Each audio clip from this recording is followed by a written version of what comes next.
É com alegria que nesse primeiro domingo do ano de 2016 eu me dirijo a vocês. Início de ano traz sempre a renovação da esperança, ou pelo menos nos conduz a reflexões sobre a nossa esperança para o novo ano. E neste domingo, daqui a pouco, me será dada posse, juntamente com os pastores auxiliares da nossa igreja, me será dada posse para mais um período, para mais um mandato à frente da nossa igreja. Eu devo confessar para vocês o seguinte: embora esta seja a minha terceira eleição como pastor titular da nossa igreja, eu ainda não me acostumei e não sei se vou me acostumar algum dia a tratar do assunto eleição. Realmente não sei se vou me acostumar algum dia. E imagino que dentre as razões para essa espécie de desconforto com o tema eleição, dentre as razões talvez estejam as seguintes: de um lado, os processos eleitorais, principalmente o termo eleição, possui uma carga negativa, principalmente nos nossos dias. Falar em eleição remete imediatamente ao universo da política maior do nosso país e isso traz uma carga negativa. De outro lado, os processos eleitorais envolvem quase sempre, e é natural que seja assim, mas envolvem quase sempre avaliação do desempenho e suscitam a tentação da persuasão por meio de relatórios, por meio de promessas, daquele que postula a função, daquele que postula o cargo para o qual haverá de ser eleito. Entretanto, a escolha de um pastor para uma igreja segue uma lógica um pouco diferente. Segue uma lógica diferente dos processos eleitorais gerais. A eleição de um pastor é tanto um processo humano, ou seja, envolve uma cédula, envolve uma votação, mas é também um processo de busca do conhecimento da vontade de Deus e, sobretudo, da busca da orientação do Espírito Santo sobre qual é a vontade de Deus especificamente para esta igreja.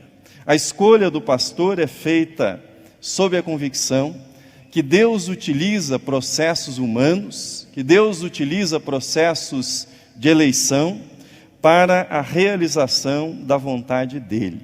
Assim eu creio e assim você também crê, assim você acredita. Por isso eu estou feliz, estou em paz e cheio de esperança para continuar sendo seu pastor, segundo a vontade de Deus e segundo o tempo que Deus, na sua graça e na sua soberania, tenha determinado para mim, tenha determinado para esta igreja. Estou feliz e em paz. Quero agradecer a todos vocês que têm orado por mim e têm orado pelos colegas pastores. A oração é importantíssima. O ministério pastoral é uma batalha de natureza espiritual que só pode ser sustentada por meio da oração. E eu quero insistir num pedido: continuem orando por mim e continuem orando pela equipe pastoral. Eu fui ordenado pastor em dezembro de 1993, há 22 anos atrás. 22 anos. E se me perguntarem o que é que eu aprendi ao longo desses 22 anos de ministério pastoral, quando eu me faço essa pergunta, o que é que eu aprendi? Quando eu olho para trás, ao longo dessas mais de 2 décadas, a primeira palavra que me vem à mente é oração. Oração. Ao longo do meu ministério, eu tenho descoberto a oração, e a oração tem sido o grande prazer, a grande alegria da minha vida, principalmente nestes últimos anos. A descoberta da oração. Por isso, eu fico feliz em ver na nossa igreja ministérios de oração que estão florescendo. A oração na capela, às 9 horas, o Ministério Mães em Oração, que mais ministérios de oração possam existir, venham a existir na nossa igreja. A oração nos sustenta, a oração nos mantém em pé, a oração nos mantém em conexão com a vontade de Deus, com a soberania de Deus na nossa vida. Nesse primeiro domingo do ano, dia então da minha posse e da posse dos pastores auxiliares, como disse para vocês, eu gostaria de falar a respeito da esperança. E para usar o termo que nós encontramos aqui na carta de Pedro, que lemos há pouco, para usar esse termo, vou lhes falar a respeito de uma viva esperança. Não apenas esperança, mas uma viva esperança. Jürgen Habermas, um famoso filósofo alemão, um dos mais influentes da atualidade, ele fez a seguinte afirmação há pouco tempo atrás. Ele disse: as modernas sociedades democráticas não são capazes de gerar os valores pressupostos para a existência delas. As modernas sociedades, ou seja, sociedades como a nossa, não são capazes de gerar os valores pressupostos, ou seja, necessários para a existência, para a manutenção delas. E ele disse isso num tom de desabafo, num tom de lamento. As sociedades modernas falam em justiça, falam em tolerância, falam em igualdade, falam em respeito, entretanto, sem a fé cristã como base da sociedade, sem a fé cristã como fundamento da sociedade, tais valores não são assimilados pelas pessoas, não são assimilados pelas crianças, não são assimilados pelos jovens. A difusão desses valores nas sociedades ocidentais é uma herança do cristianismo. Mas o que se faz hoje, num sentido amplo, nos nossos dias, é o seguinte: queremos um mundo de paz, mas sem o príncipe da paz. Queremos os benefícios indiretos da cultura cristã, que repousam nesses valores mencionados, mas não queremos a esperança cristã. Nós queremos a ética de Jesus, ou pelo menos parte da ética de Jesus, mas Jesus não é bem-vindo na nossa sociedade. O resultado é um mundo cada vez mais desencantado e afundado numa falência espiritual e numa falência moral, como nós assistimos nos nossos dias. A esperança cristã, esperança da qual nós falamos nesta manhã, essa esperança não pode ser reduzida ao aperfeiçoamento de algum sistema político. A esperança cristã não pode ser reduzida ao crescimento da economia.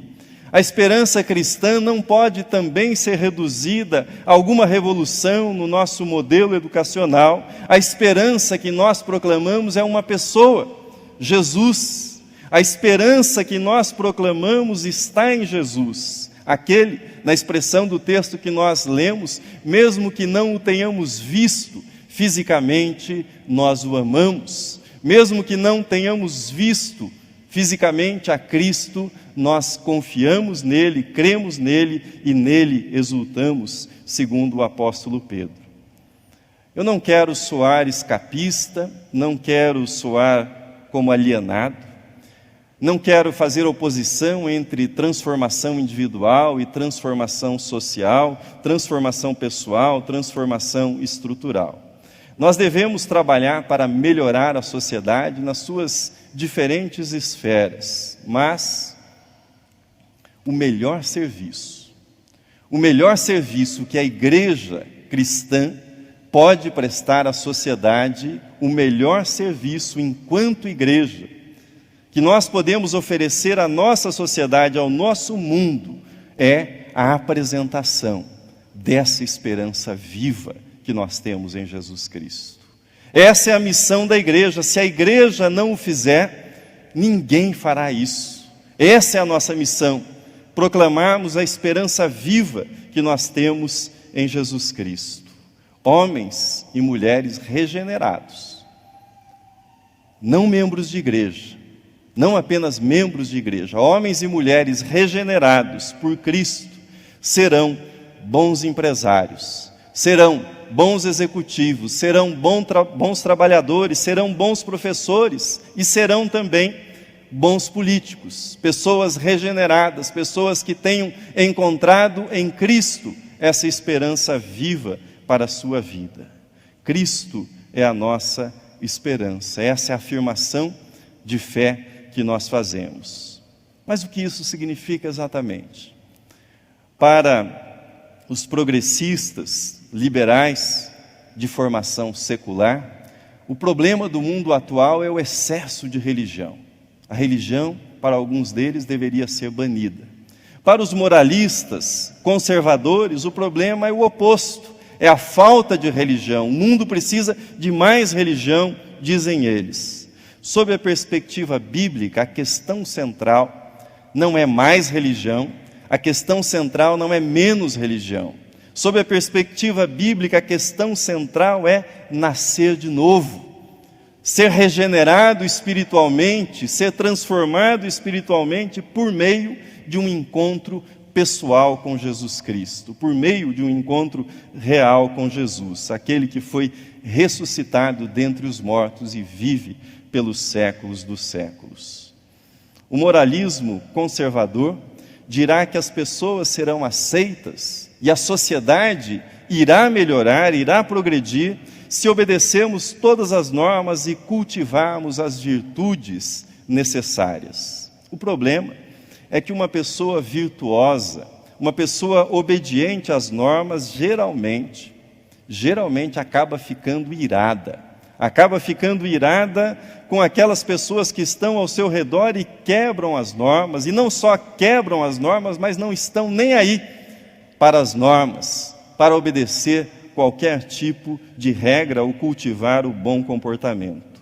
Moralistas conservadores acabam sendo dominados por sentimentos que vão da superioridade, ou seja, eu sou muito melhor do que essa gente que está ao meu redor, ou sentimentos de hostilidade, de raiva e de ira em relação às pessoas que estão ao seu redor e que não ligam para o bom comportamento, para as regras sociais. Por outro lado, que eu estou chamando aqui de progressistas liberais de formação secular, por sua vez, põem toda a sua esperança na autodescoberta e dizem para si mesmos: cada um deve descobrir o que é certo e o que é errado.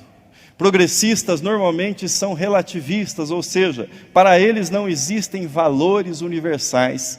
Verdade e mentira dependem sempre do contexto, não existem absolutos na vida. Você, dizem eles, pode viver como quiser, desde que isso não perturbe a vida de outras pessoas. Tudo é permitido, tudo é lícito, desde que as partes estejam de acordo, desde que tenham concordado entre si, dizem os relativistas. Progressistas e moralistas, ou seja, relativistas e moralistas, têm muito mais em comum do que imaginam. Na verdade, relativistas e moralistas são cara e coroa de uma mesma moeda. São cara e coroa de uma mesma moeda. Os moralistas conservadores dizem o seguinte: aqueles que vivem de modo diferente do nosso estão perdidos. Relativistas liberais, gente de mente aberta, por sua vez, costuma dizer: esses coitados conservadores, esses preconceituosos estão perdidos numa vidinha muito limitada, numa vida sem horizontes. Portanto, em comum, progressistas e conservadores, cada um a seu modo, partilham o desprezo por aqueles que estão fora do círculo deles. Desprezam aqueles que levam uma vida diferente da deles. Em comum, tanto conservadores quanto relativistas compartilham o orgulho de acharem que sabem muito mais sobre o modo certo de se levar a vida do que as outras pessoas. Em comum, conservadores e relativistas compartilham a busca da salvação pelas obras. Conservadores e liberais, cada um a seu modo, julgam que serão salvos pelo comportamento correto, inclusive o comportamento politicamente correto. Por isso, Por isso eu disse que são lados diferentes de uma mesma moeda, a moeda da autossalvação, a moeda da salvação pelas obras e não da salvação pela graça em Jesus Cristo. A esperança do Evangelho de Jesus é uma coisa muito diferente, completamente diferente. O Evangelho não nos faz orgulhosos, mas humildes. O Evangelho não gera hostilidade, mas gera amizade.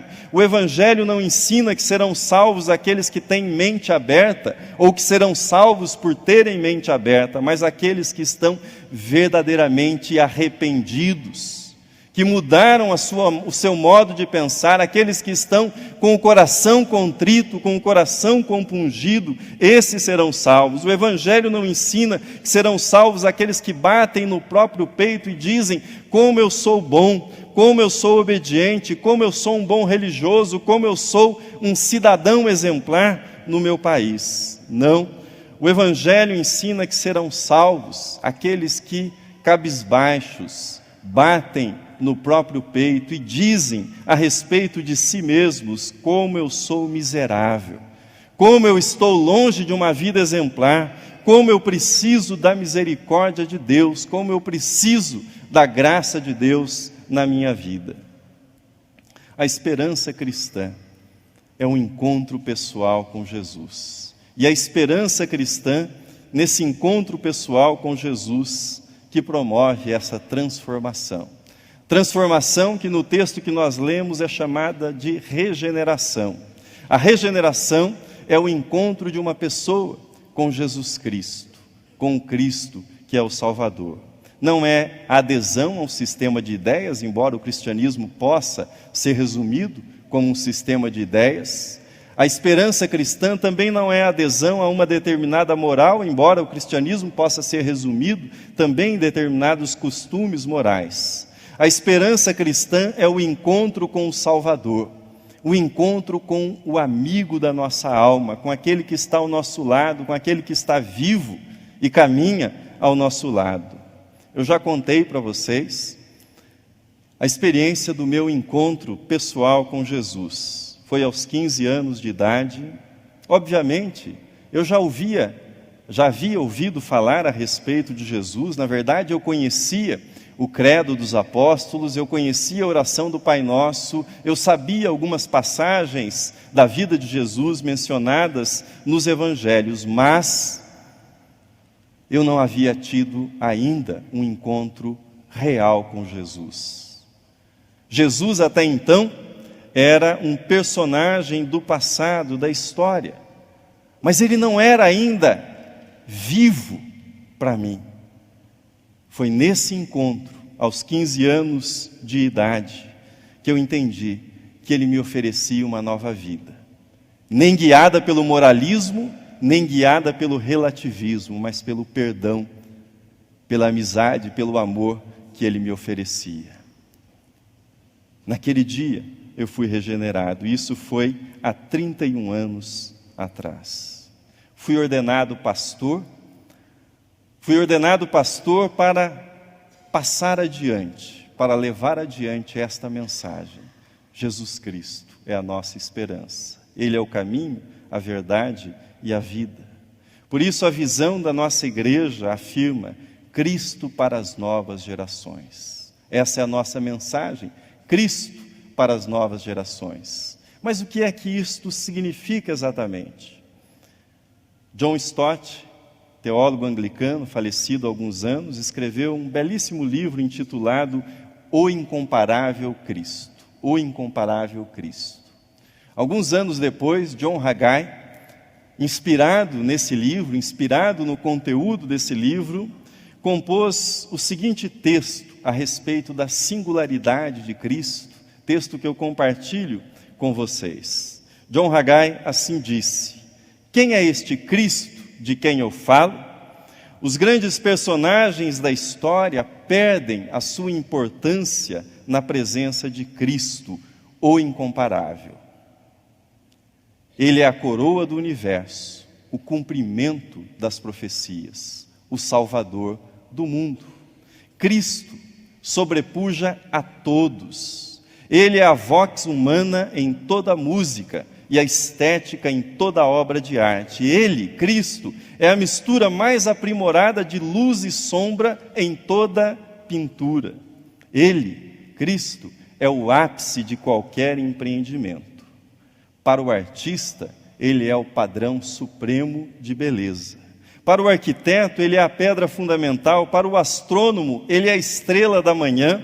Para o biólogo, ele é a vida. Para o construtor, ele é o alicerce seguro. Para o carpinteiro, ele é a porta. Para o médico, ele é o médico dos médicos. Para o educador, ele é o grande mestre. Para o engenheiro, o caminho novo e vivo. Para o geólogo, ele é a rocha eterna. Para o escritor, ele é a palavra viva. Para o fazendeiro, ele é o semeador e o senhor da colheita. Para o floricultor, a rosa de Saron e o lírio do vale. Para o juiz, ele, Cristo, é o justo juiz da humanidade. Para o jornalista, ele é a boa notícia de grande alegria. Para o filósofo, ele é a sabedoria. Para o pregador, ele é a palavra de Deus. Para o trabalhador, ele é o descanso verdadeiro. Para o pecador, o Cordeiro de Deus que tira o pecado do mundo. E para o cristão, ele é o Filho do Deus vivo, o Salvador, o Redentor, o Senhor. Ele é o Cristo, o incomparável. Meus queridos ouvintes, é esta esperança viva no Cristo incomparável, que está no meu coração. E é esta esperança que eu desejo que esteja também no seu coração. O Cristo vivo, incomparável. Assim, para terminar, se você me perguntar, e é legítimo que você faça esta pergunta e outras perguntas, se você me perguntar a respeito desse novo mandato pastoral que inicio hoje, quais são seus planos para a primeira igreja? Eu lhe respondo: Cristo. Quais são as suas estratégias para esta igreja? Cristo. Quais são seus sonhos para esta igreja? Cristo. Qual é a sua esperança? Cristo, Cristo, Cristo. Amém.